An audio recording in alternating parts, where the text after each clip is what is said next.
Kapolda Aceh Irjen Polri Yusef Jamba telah mencopot jabatan Kapolsek Bendahara Ibtu Iwan Wahyudi serta memeriksa 3 orang personel Polsek Kecamatan Bendahara, Kabupaten Aceh Tamiang. Karena Kapolsek diduga telah menyalahi kode etik dalam menjalankan tugasnya. Pernyataan pencopotan Kapolsek tersebut disampaikan Kapolda Aceh pada saat selesai menatap muka dengan para kepala desa serta mukim di Aceh Tamiang. Selain itu, Kapolda juga menyatakan bahwa Kapolsek terancam hukuman pidana, namun hal itu akan dilakukan setelah sidang kode etik di Mapolda Aceh. Dalam kesempatan tersebut, Kapolda juga meminta maaf kepada seluruh masyarakat atas kejadian tersebut. Ada hal yang signifikan, ini ada suatu yang sangat insidental ya, kejadian ini, yang tidak diduga dulu. Memang saya lihat bahwasanya kasus ini kan bermula dari suatu kasus tindak pidana sabu.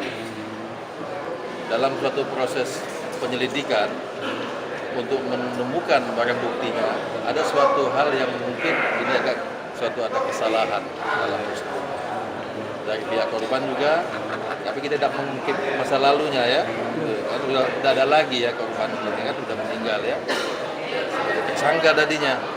Karena itu dalam proses selanjutnya ini sekarang kita memproses anggota kita yang saat ini yang diduga melakukan pelanggaran kode etik profesi.